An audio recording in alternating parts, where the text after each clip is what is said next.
Hey everyone, welcome back to the channel. Thank you for being here. My name is Andrew, coming to you from the beautiful Carolinas. Today's topic is going to be what the narcissist wants you to think.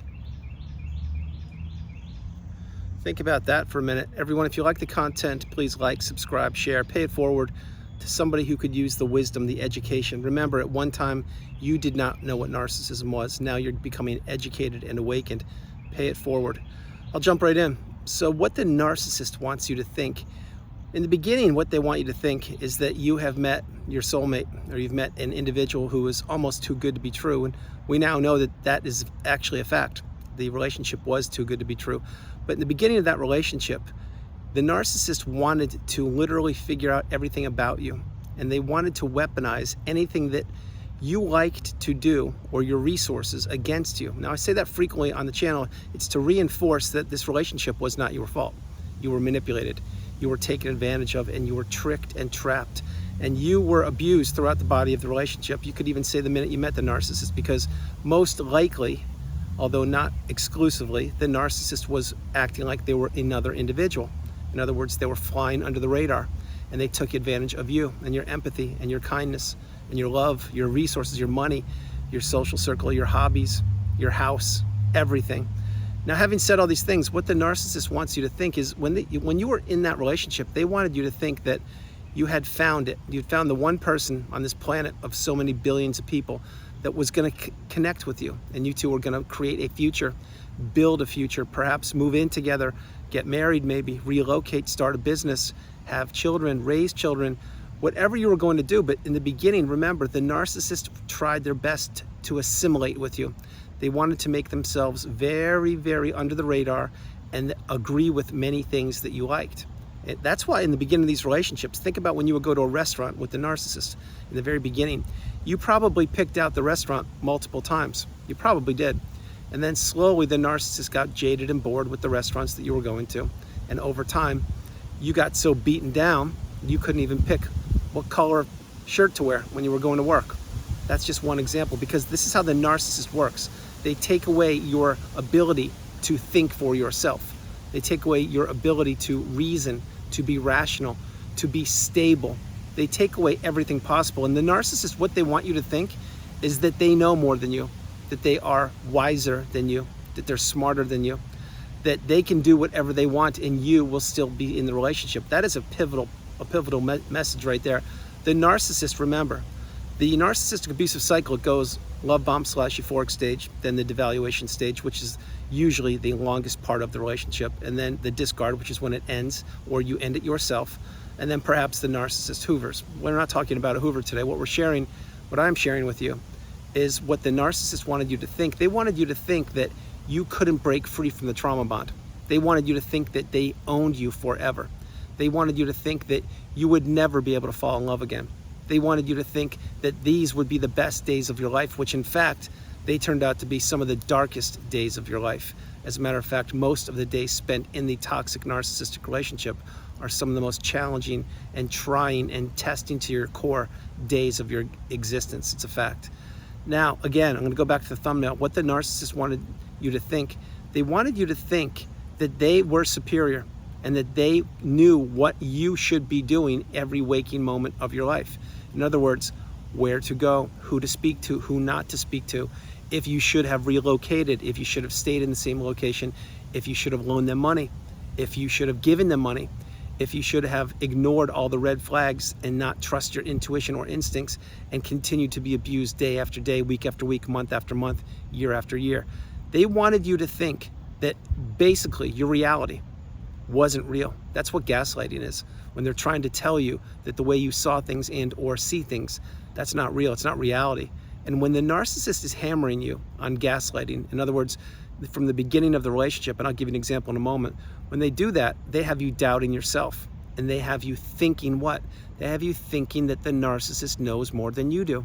And when you hear this day in and day out, you become such a zombie-like, trance-like state in the narcissistic fog that you give in to the whims and the wishes of the narcissist for multiple reasons. One is it's just easier to go with whatever they say. Because again, you're so clouded, your judgment isn't what it used to be, and you're being gaslit. And you did not even know what gaslighting was back then. But having said that, you find out that it's so much easier to just let the narcissist pick the restaurant, to just let the narcissist tell you what shirt to wear, to just let the narcissist tell you what kind of peanut butter to buy, to just go with the flow, because it is better than the alternative. You've learned what the alternative was. It's when you said, no, that's not true. What you told me wasn't true. That's not what happened a year ago.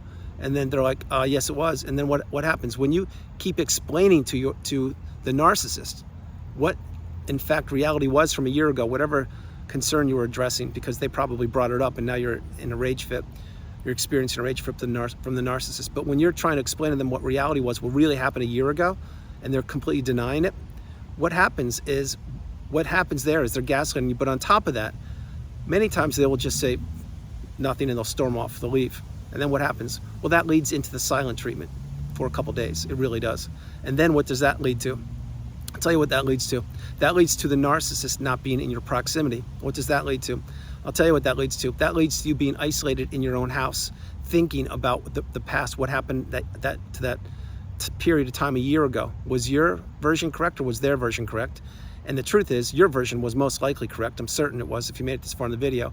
Their version wasn't correct, but now they're giving you the silent treatments. They're gone, and they're getting your replacement. That's what they're doing. They're spending time with other individuals, not caring about you for one split second. You may think otherwise. That's not the case. It's not truth. Truth is, the narcissist, using this example, they wanted you thinking and being stuck in your own house, thinking of the past, whatever that concern was from a year ago that the narcissist brought up when you were experiencing the rage fit. And they wanted you thinking, was it real? I'm not sure. I don't know. But you're stuck. Now you're trapped in the narcissistic fog and you don't know what's going on. So let's say a few days go by. The narcissist rolls back in as if nothing happened, because that's what they do. What did you do? Well, you had two options. One, act like you were sorry and apologize for something that you did not do. In other words, excuse their poor behavior. Or you could also act like nothing happened, which is most likely what you did. You did one of those two things, I can assure you. And what happened then? Well, then life went on as it usually did when you were married to the narcissist. It was the roller coaster of emotions. It was 28 days of hell, 2 days of fake love and affection. And this is exactly how you ignored your intuition and instincts and red flags, because you were groomed, you were taught, you were trained to not challenge the narcissist, because the narcissist wanted you to think very specifically. In other words, they wanted you thinking if you did challenge them or call them out, that you're going to get a rage fit or the silent treatment or gaslighting, or they're going to play the victim, or they're going to tell you, oh, just toughen up, you're such a baby, whatever. But they're never going to be accountable, and they're never going to be able to introspect and say, you know what, you're right, I thought about that, and you were actually right. That time period a year ago that you brought up a few days ago after I ghosted you for 3 days, you were right. You were totally right. I apologize, I'm wrong. You're never going to get that. They're either going to act like it never happened and waltz right in, prance right in the house like nothing happened, or they're going to make it even more difficult on you, and you're going to apologize for something that you didn't do. That's how these things work. That's how these relationships work. You become a walking apology. That's what you do. You become an unpaid helper. That's what you do. You become a resource to be depleted. That's what you do. You spend so much time alone, even when you're sitting right next to the narcissist on a couch, perhaps watching a movie or something back then. You're more isolated then than you ever have been, because you're sitting close to somebody who in fact you were in love with, but they can't love. You didn't know it back then, but then they're on their smartphone while you're supposed to be watching a documentary with them. Understand all these things. That is why the narcissist can never be satiated. They can never ever find one individual to settle down with, to be a person to complete them, or they complete the person.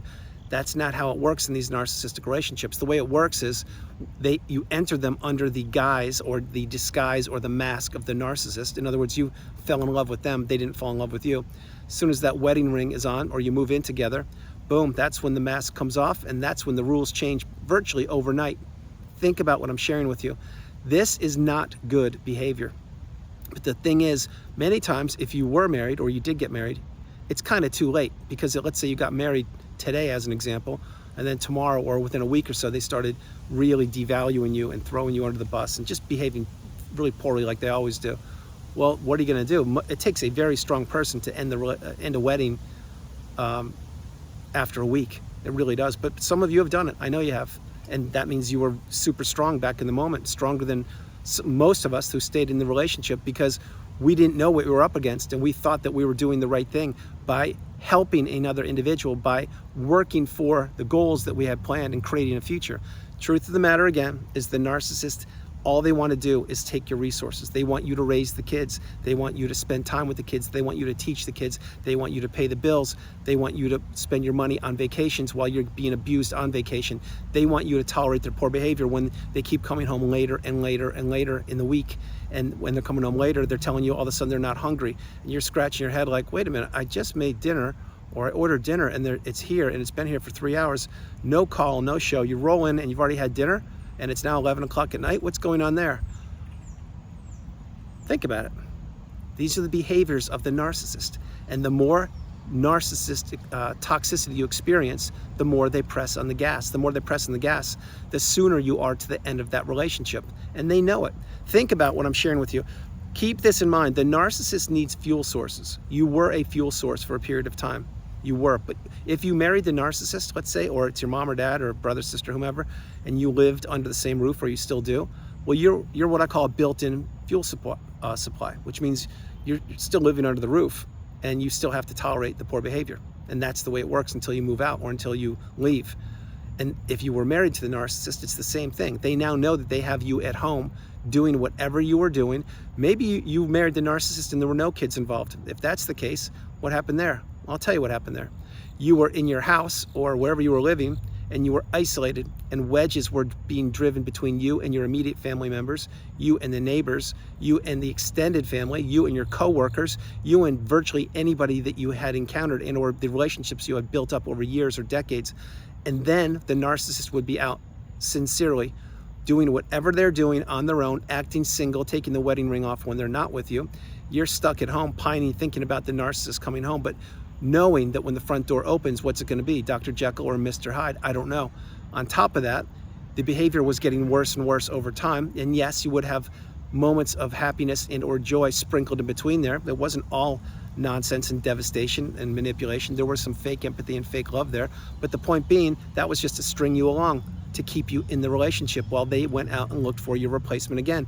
Now keep this in mind. I say when they go out and look for your replacement, I say that frequently. And the reason I say that is because not only is it perfectly true, but the narcissist cannot be happy or satisfied or satiated with one source of supply.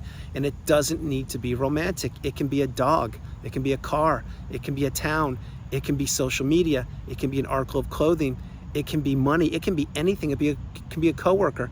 It can be a religious organization or a community that you were in or a part of. It can be a hobby. The narcissist gets supply from so many things, from riding bikes to religious organizations, to neighbors, to functions, to barbecues, to romantic relationships, to friendships. This is how the narcissist goes on. That's why the narcissist can't sit still. The narcissist is always on the prowl, looking for other fuel sources. And that again is why many times the narcissist, once you've kicked them to the curb and you've gone no contact, blocked them, deleted them, removed all flying monkeys and people associated with them, once you've done that and you've healed and or you are well on the healing path, that is why at times they rear their ugly head again, because they think that time has gone by and they can recycle you, or they can go back and finish you off, or that you will forgive them, or you will forget about their poor behavior. There are so many reasons why. And keep this in mind, when the narcissist tries to come back, let's say a mini Hoover as an example, whatever you want to call it, they will play the victim card like they have an illness or somebody that you knew, an acquaintance passed. And all they're trying to do is get that door open a crack and swing it wide open so then they can enter the relationship again with you and have you go back in the narcissistic fog and get stuck in that zombie-like trance-like state. There is nothing good about a narcissistic relationship. Zero, nothing. There never can be. There never will be. There never has been. These are relationships that lead to destructionsville. They benefit one person, which is the parasite, the narcissist. They don't benefit you. As a matter of fact, they take away from your progress on this planet called life. They inhibit you from finding your future, from finding your path, from finding your passion. That's exactly what it is. These are huge roadblocks, if you will. They're huge speed bumps on this thing called life that some of us experience, and even fewer of us get the wisdom, and even fewer of us get the wisdom and apply the wisdom, and even fewer of us block the narcissist, go no contact, block them, delete, remove all flying monkeys, etc. However, that tide is shifting, it's turning. More and more people are becoming awakened and aware. More and more people are not tolerating poor behaviors, let's put it like that, and they're having boundaries. And again, many people have a 1 or a 2 strike rule. In other words, it's not 3 strikes you're out, it's 2 strikes or 1 strike. Whatever you're implementing, the point is you need to remember that you are the priority. You come first, second, and third. The narcissist was the priority, and they wanted you to think that. That's why they wanted you to think that they didn't have money when they had a whole bunch of money. That's when they wanted you to think that they had a flat tire when they called you from around the block and told you that they were actually 40 miles away, and they wanted you to come out and fix the flat tire. But there was no flat tire. They just want to mess with you. They wanted you to think that when they texted you that you should jump up and do whatever they wanted you to do because you were on call. You were walking around on eggshells, and when they had you trained, so when they texted you or called you, you would drop whatever you were doing and you would pick up that phone immediately, read it, and respond or react, I should say, as quickly as you possibly could. They wanted you to think that nothing mattered more than what they said, what they did, and the betterment of themselves. And this was to the detriment of you. You just didn't know it. That is why in the relationship, throughout the relationship, that's why your health took a hit. That's why you lost relationships. That's why you were isolated. That's why you became an extension of the narcissist. That's why you lost your drive. That's why you didn't participate in the hobbies like you used to anymore. That's why you gained weight or lost weight. That's why you developed skin rashes or other ailments. That is exactly why your alleged friends or acquaintances or coworkers would look at you and say, hey, everything seems to be going okay with you guys, you know, with your marriage, everything seems to be going okay. Wink, wink. And you're like, what is that supposed to mean? I have no idea what it means. I'll tell you what it means.